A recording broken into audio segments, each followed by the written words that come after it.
The road to the 2026 FIFA World Cup is already carving a new chapter in football's global journey. This tournament, which promises to be the biggest in history, will unfold across the vast terrains of the United States, Canada, and Mexico.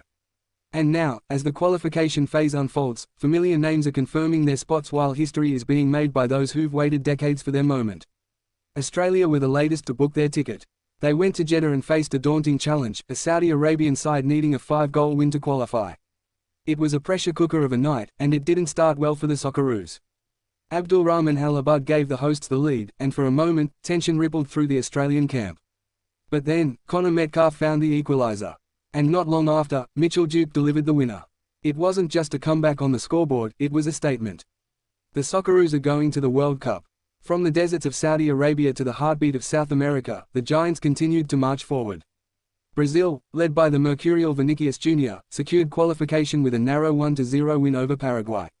A single goal, a massive legacy. With that victory, Brazil maintained their unmatched record, qualifying for every single Men's World Cup since the tournament's inception. But in the same breath, Brazil aren't even the top dog in their qualifying table.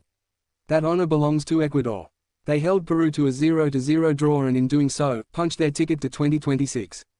Quietly efficient, consistently resilient, Ecuador are ready to rise on the world stage again. The list of qualified nations is growing. Hosts Canada, Mexico, and the United States are already in by default. From Asia, 6 nations have already secured their spots: Australia, Iran, Japan, South Korea, Uzbekistan, and Jordan. From Oceania, New Zealand continued to carry the flag, earning automatic entry in this expanded tournament. For Uzbekistan and Jordan, this isn't just another qualification, it's a dream fulfilled. Uzbekistan, a nation of 36 million, played their first match as a sovereign footballing country in 1992. They joined FIFA 2 years later. But until now, the World Cup has remained a cruel fantasy. The closest they came was in 2006, when they were controversially denied qualification following a refereeing error in their playoff against Bahrain. That mistake saw the match replayed, and heartbreak followed. But 2026 has broken the curse. With a goalless draw against the UAE, Uzbekistan have done what generations before them could not. They've earned the right to walk with the giants. Jordan's tale is equally stirring. Ranked 62nd in the world, they stunned the continent earlier this year with a dream run to the Asian Cup final. Now, with a 3-0 win over Oman and Iraq's defeat to South Korea, they've confirmed a spot on football's grandest stage. For a nation that first attempted qualification in 1986, this is a milestone decades in the making. And the path to qualification has been anything but straightforward. In South America, the process is as grueling as ever. A single league table, all 10 teams, 18 matches. The top 6 go through directly. The 7th enters an Intercontinental playoff. Argentina, Brazil, and Ecuador are already in. Uruguay, Colombia, and Paraguay currently round out the top 6. Venezuela sit in 7th, clinging to the playoff route. Asia's qualification began with lower-ranked teams battling from October 2023.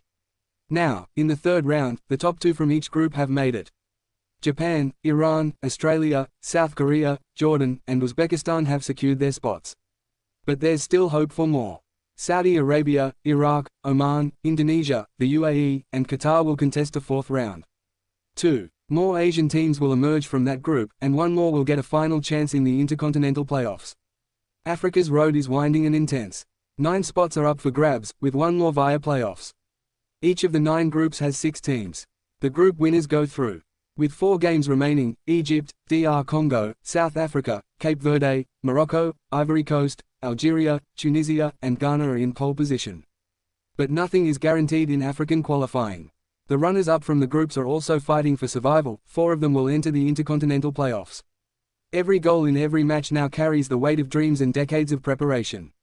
In North and Central America, the landscape is unique. Canada, USA, and Mexico are in as hosts. That leaves 3 more direct spots and 2 into Intercontinental playoffs. The path is still long. 6 groups of 5 teams are playing early rounds now, with the top 2 in each group advancing to the next stage. From there, 3 final groups will form, each consisting of 4 teams. Only the group winners will go to the World Cup. The 2 best second-place teams. They'll take their chances in the playoffs. And Europe, the cradle of elite football, hasn't even started to truly heat up. Qualification began in March, but with the UEFA Nations League still playing out, some teams won't even begin qualifiers until September. 12 groups. The winner of each qualifies.